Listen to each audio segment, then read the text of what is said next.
Imagine being a teenager who suddenly sees your life turned upside down.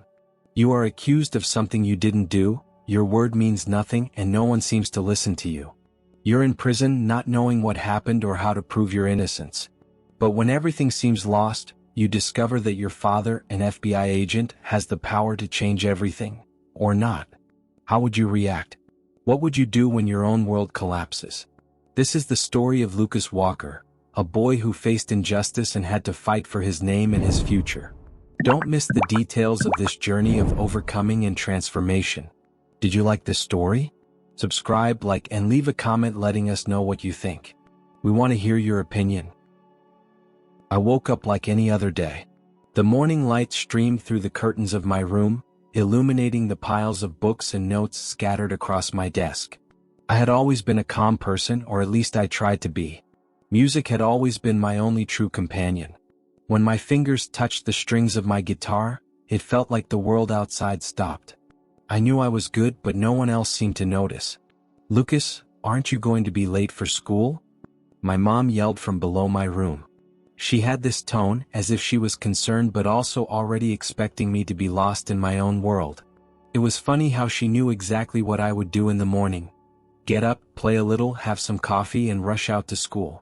"I'm on my way," I replied without taking my eyes off the guitar. My life at school had always been a kind of invisibility routine. It wasn't the worst place in the world, but it wasn't a paradise either. I had friends but nothing deep.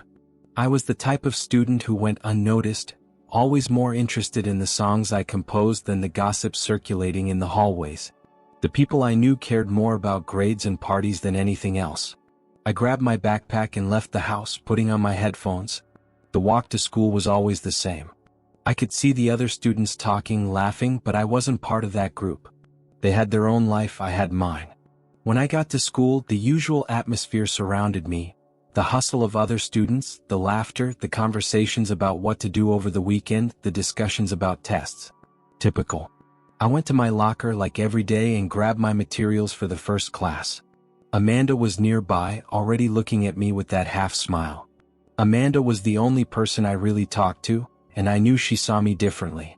She didn't see me as the invisible boy, but as someone with something to offer. I just wasn't sure what it was. "Hey Lucas, how's it going?" She smiled, walking over as I put some books in my backpack. "Good as always, you know," I replied, forcing a smile. "And you?" "Me? I was super excited for tomorrow's presentation. Have you chosen your part?" She was talking about the show we were organizing, but the truth was, I knew she just wanted to know how I was. Amanda always pulled me out of my comfort zone, even when I preferred to stay in my corner. I just nodded as if it was no big deal. At that moment, I just wanted to put on my headphones and let the music consume me. The bell rang and I went to class. As always, I sat in the corner of the room near the window where the light hit my face.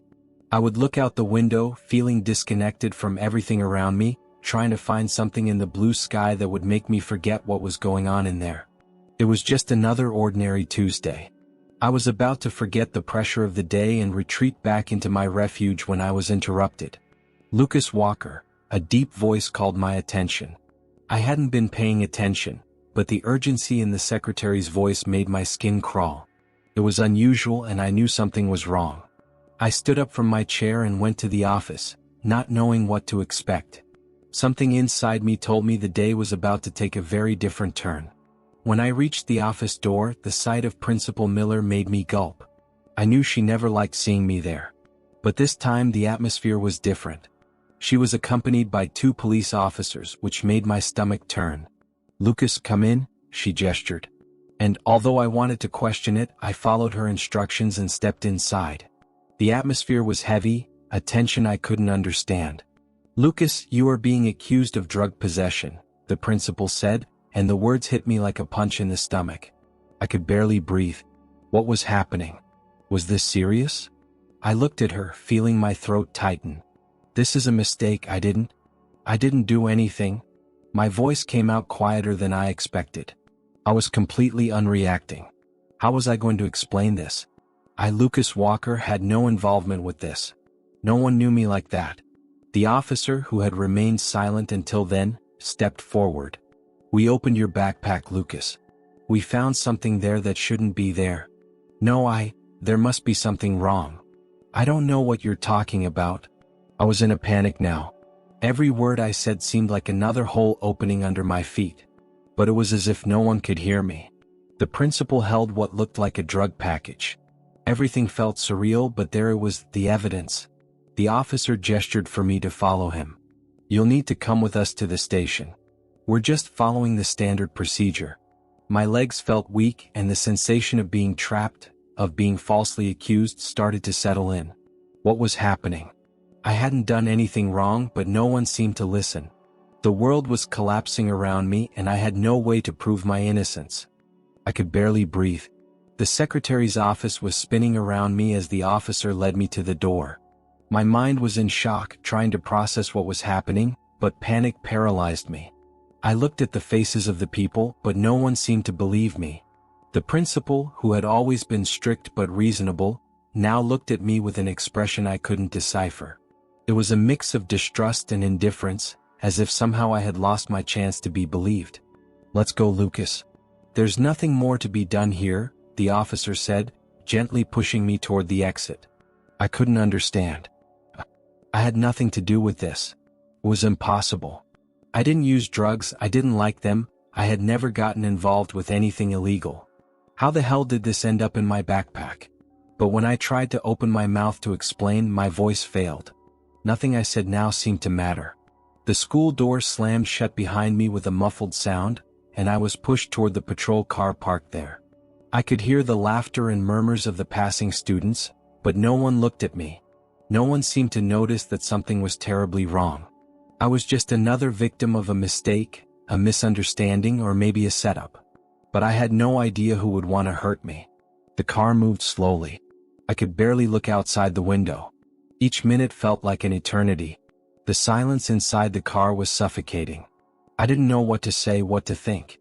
I felt my mind slipping away, a whirlwind of unanswered questions. How was I going to get out of this?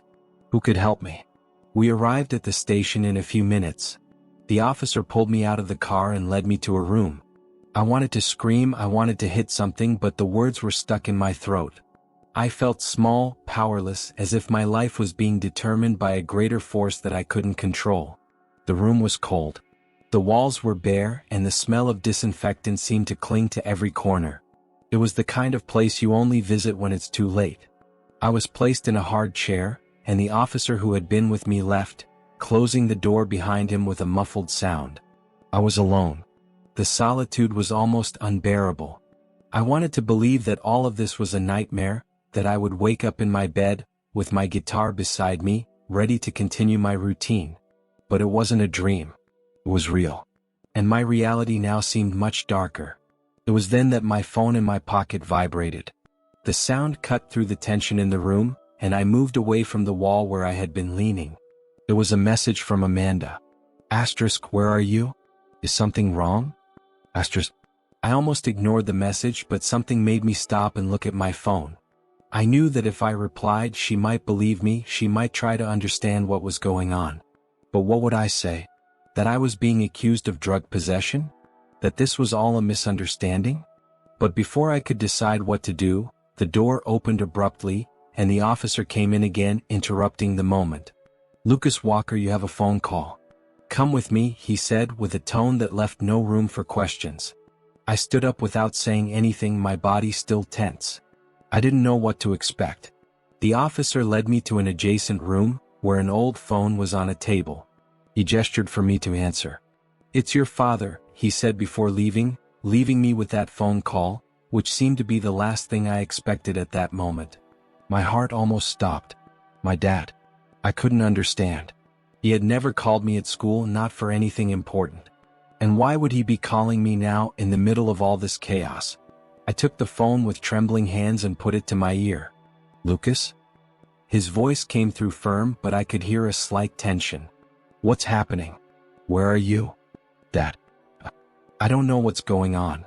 I've been accused of drug possession. It's a mistake, I didn't do anything. I was speaking too fast, trying to explain the situation, but the words came out in a rush. I heard a sigh on the other end of the line. His response was the last thing I expected. "I know, Lucas. I know what happened." I froze. My dad knew? How did he know? I couldn't believe it. He, who had always been so distant, so focused on work, was now so calm while I was about to be dragged down by something I hadn't done. "Dad, please, you have to get me out of here. I don't know what to do. Help me." The words came out like a silent scream. I needed him there. I needed him more than ever. "I'm going to get you out of there, son. But first, you need to understand one thing. There are things at play that you still don't know. I can't explain everything now, but I'll take care of it. Trust me." But I didn't know if I could trust him. Something in his voice wasn't right. I had always imagined he would be there for me, but now it felt like he was in another world, dealing with something I couldn't understand. And then he said, with a tone that left me bewildered, "Lucas, as hard as it is, you have to hold on. I'll handle this." And before I could respond, he hung up. The silence in the room came back to consume me, and the only thing I knew was that my life, somehow, had become part of something much bigger. Something I still couldn't understand. The sound of the phone being hung up echoed in my ears. I stood there, motionless, with my hand still on the device as if it could ring again. As if, somehow, my father could offer a better explanation, an answer that would make me understand what was happening. But it didn't come. The only thing left was the silence, that heavy silence that filled the space between us. I was taken back to that cold room, where the harsh light of the lamp illuminated my blurry vision. I didn't know what to think, what to do. My father. He knew, but he couldn't explain? He was promising to fix everything, but he made me feel as though he was distancing himself from me, even without meaning to. It was as if I were a piece he needed to move in a game I didn't understand. Something much bigger was going on, and I was completely out of control. The officer entered again, this time with a folder in his hands. He didn't seem in a hurry. In fact, he seemed almost relaxed, as if he were dealing with any other routine situation. "You'll need to wait a bit longer," he said, not looking directly at me. "We're just doing the procedure. It won't take much longer." I wanted to scream. I wanted to ask what was happening, why this was happening to me. But I couldn't. The words were stuck in my throat, and all I could do was wait, like a puppet being pulled by invisible strings. As he walked away, I stayed there, staring at the bare walls of the room. Each second seemed to drag on, as if time had lost its meaning. I was trapped in a nightmare, and I didn't know how to wake up. Hours passed, and what seemed like an eternity was interrupted when the officer returned, this time accompanied by another man. This new man had a different posture, more serious, and his expression was that of someone not interested in listening to me. He was just there to do his job. He introduced himself as the investigator in charge of the case, and when I heard his name, my stomach turned. He was someone with a history I knew. He was the head of a criminal investigations department and had a reputation for being ruthless, relentless. And now he was standing in front of me as if I were just another case. "Lucas Walker, you are being accused of possessing illegal substances found in your backpack. We know you have a clean record, but we need to understand how these drugs got there." I swallowed hard, trying to gather all my strength to react. What was I going to say? The truth? That I had no idea how that ended up in my backpack. It didn't sound convincing, and I knew that. But I had no choice. "I swear, sir. I don't know how that got there. Someone must have put it there. I don't use drugs, I've never used them." The investigator looked at me with a frightening coldness. He didn't seem to believe anything I was saying. "I understand your reaction, but you're in a tough spot. And as I already mentioned, the only way to resolve this is by being honest with us." Honest? I didn't even know what honesty was at that moment. I was being treated like a criminal, but all I wanted was to get out of there and understand how this had started. I looked at the man with eyes filled with rage and frustration. "I'm being honest. I didn't do anything. I'm not like this." He didn't respond. Instead, he gestured to the officer accompanying him, who left the room for a moment and soon returned with an envelope. He handed it to the investigator, who opened it and read its contents carefully. For a moment, the atmosphere in the room seemed to change, but only slightly. The investigator didn't look at me, but just continued analyzing the contents of the envelope, which made me even more anxious. What was in there? What was he reading? Then he spoke and his words hit me like a punch to the chest. "We know your father is an FBI agent, Lucas. This changes things. A lot." He looked at me almost disdainfully. "But that's not going to save you. Unless you cooperate." I was stunned. My father? The FBI? How did they know that? I tried to process the information, but my mind was too clouded to understand everything at once. "I don't know what you're implying, sir. I have nothing to do with what's happening. My father has his job and I have my life." I wasn't trying to control my voice anymore. It came out uncontrollably, and I barely managed to hold back the tears that were starting to form in my eyes. The investigator stood up, facing me, and his expression hardened even further. "You think you can hide behind that? You think we're just going to ignore the fact that your father is involved in a bigger case? I don't care what he does. If you're involved in something you haven't told us, it's going to be much harder for him to get you out of this." I shuddered at the thought of my father being involved in this, in some way without me knowing. I knew he had an important job, but that? I had no idea. What was happening? "Now, here's what we're going to do, Lucas," the investigator continued with a threatening tone. "If you don't cooperate, if you keep insisting you don't know anything, you're going to find yourself in an even bigger problem. This isn't a game. And believe me, no one's going to buy that you're just being wronged." Those words echoed in my mind as he left the room. The doors closed behind him and I stood there, more lost than ever. What was happening?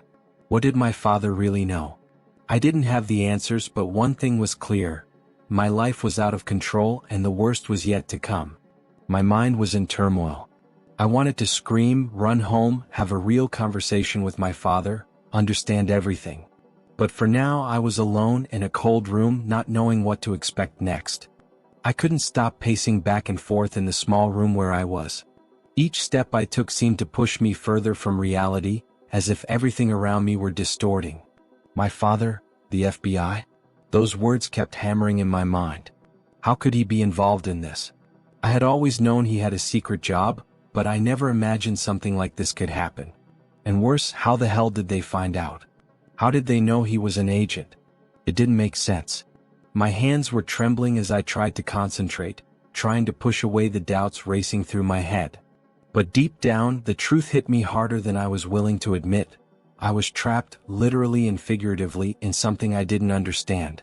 And apparently, my connection to my father, the FBI agent, only made everything more complicated. The door to the room opened again. I froze, expecting it to be the investigator or another officer ready to accuse me of something even worse. But instead, someone familiar walked in, someone I never expected to see there. It was Amanda. She was a bit disheveled, with her hair loose, and she looked exhausted. Her eyes were red as if she had been crying. When she saw me, her face lit up, but it quickly changed to one of concern. "Lucas," she whispered, trying not to let the fear show in her voice. "What's happening? What did you do?" She came closer to me and I felt a wave of relief seeing her. I wasn't alone. But her words, though full of concern, hit me like a punch in the stomach. "What did you do?" Was that what people thought of me? That I was involved in something dirty, something I didn't even understand? Guilt was in every corner of that question. And the strangest part was that, deep down, I was asking myself the same thing. What had I done? What was happening to me?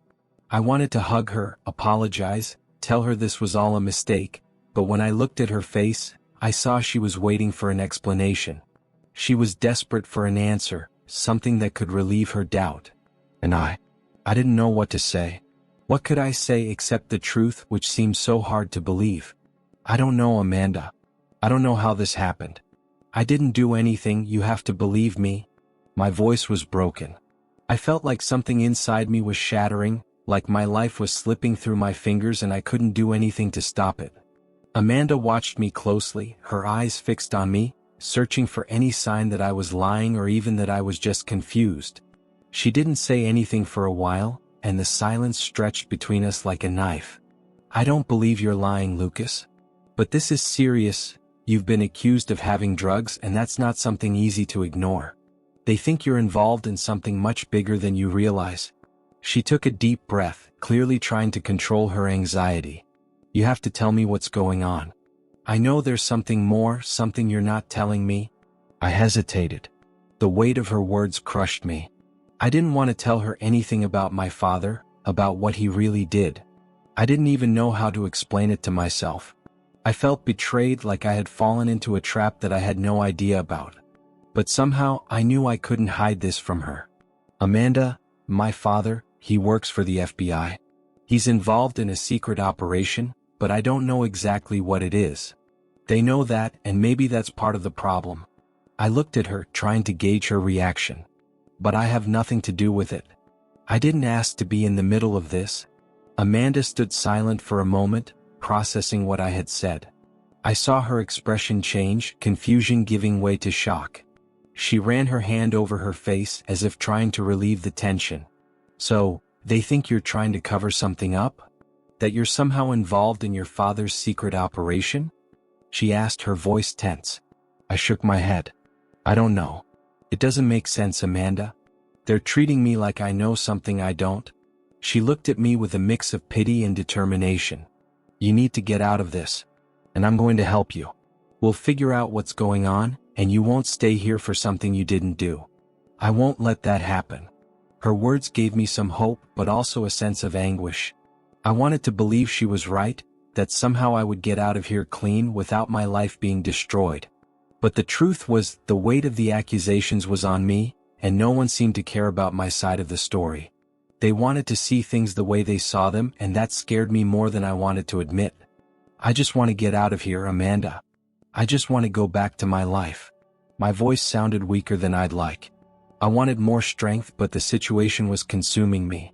"I just want to understand what's happening." She squeezed my hand with the same strength she always showed in difficult situations. "I'll be here, Lucas.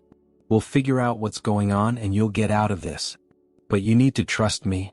I closed my eyes for a moment, breathing deeply. The warmth of her hand in mine gave me a bit of comfort, but reality still wrapped around me like a thick, impenetrable fog. I didn't know what would come next, but I was beginning to realize that as much as I wanted to go back and fix things, fate had already put me on a path I could no longer ignore. When Amanda left, promising to return, loneliness took over again. Now, more than ever, I knew my future depended on something beyond my will. There were greater forces involved, including my father and the FBI, forces I didn't fully understand, and that I might never be able to control. But for now there was nothing I could do but wait. The days that followed were not easy. Every moment in prison felt like an eternity, and the sensation that my life was being watched closely, as if I were being placed on a chessboard where neither my father nor I had control, consumed me with every passing hour. Amanda stayed by my side. She visited me whenever she could, bringing news from the outside world, trying to keep me anchored in reality. But more and more, I felt like I was losing touch with my own life, as if I were being pulled into a spiral I couldn't escape from. That morning, when the door to my cell opened and a guard called me to come out, the cold in my stomach was instant. I knew what was happening before I was even taken. The words "hearing and lawyer" were on the tip of the officer's tongue as he escorted me to a reserved room. The air felt heavy, as if the building itself was pressing down on my shoulders. As I entered the room, there was no turning back. My eyes went directly to the figure sitting at the table across from me, my father. He was as silent as I was, his eyes not meeting mine directly. It was as if he were somewhere else, distant. The man I knew, the father who had always been a pillar in my life, now seemed like a shadow of himself. I knew he was there for a reason. I knew the FBI was somehow involved. But why wasn't he speaking to me? Why wasn't he trying to help me if all of this was such a huge mess? The room was cold and the silence between us was unbearable. Still in shock, I couldn't find the words. He was in front of me, but the distance between us seemed insurmountable. A table separated us, like an invisible line that could never be crossed. Finally, he broke the silence, but his voice was more distant than I imagined. "Lucas, what you're doing here isn't your fault. But I need you to understand that there's much more at stake than you can comprehend." His words hit me like a punch in the stomach. I wanted to shout, question him, ask why he had never told me the truth, why he hadn't prepared me for this.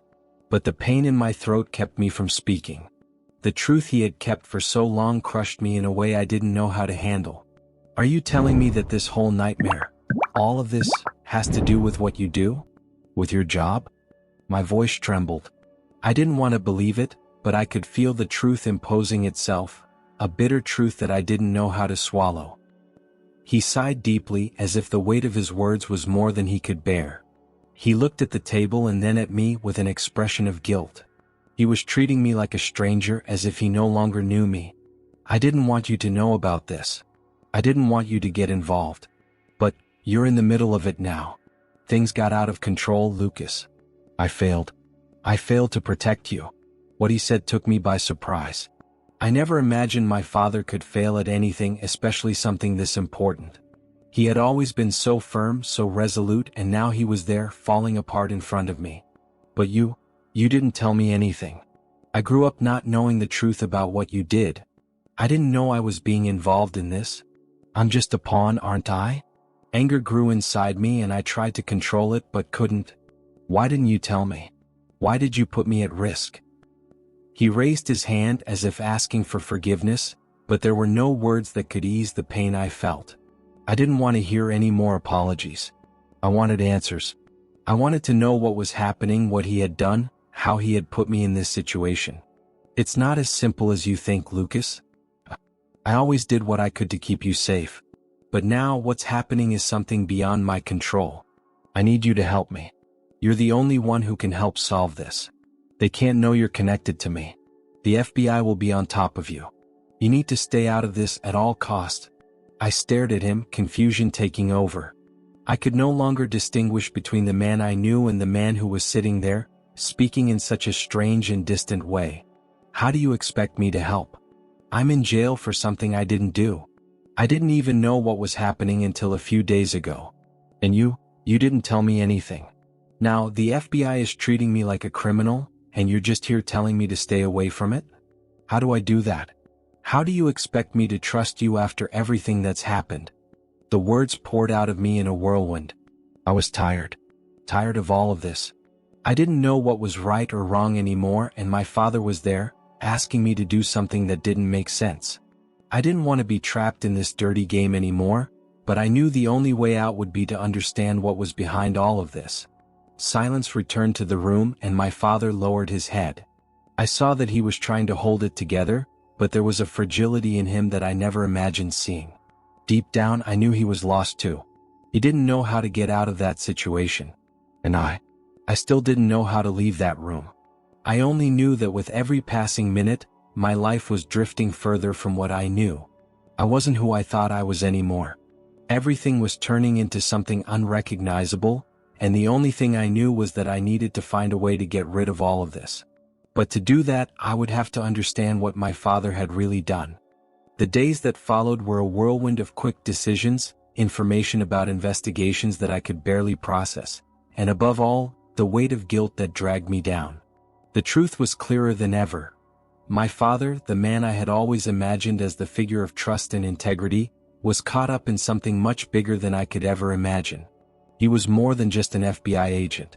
He was someone involved in covert operations, playing a dangerous political game where the line between good and evil was becoming increasingly blurred.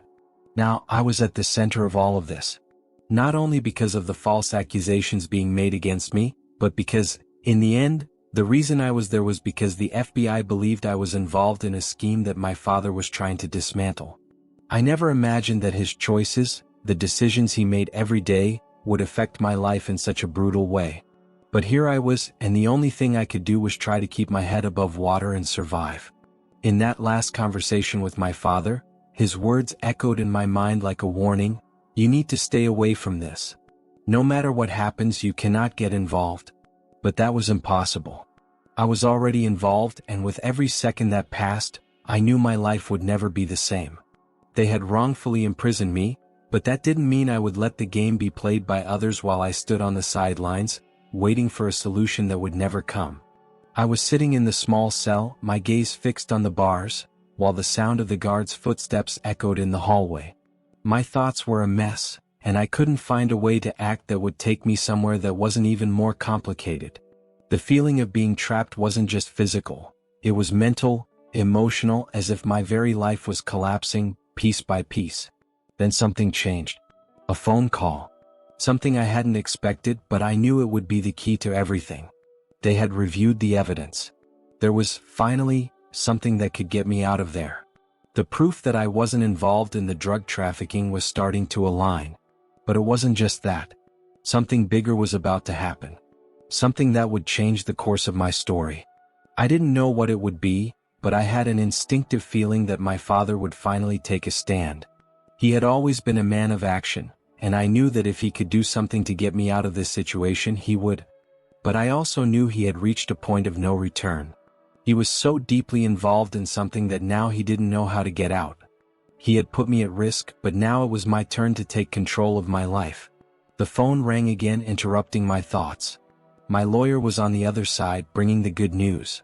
The situation was changing. There was a chance that if I cooperated, I could be released sooner than I imagined. But what would I have to do to make sure of that? The price was high. The trust in my father, in myself, was being tested in a way I never imagined. I would have to decide whether I really wanted to be free from this dirty game, or if, in the end, I would stand by him, doing whatever it took, even if it went against my own principles. I knew what I had to do. What was right. Deep down, I always knew. I couldn't stay silent anymore. I couldn't be a pawn on this board anymore.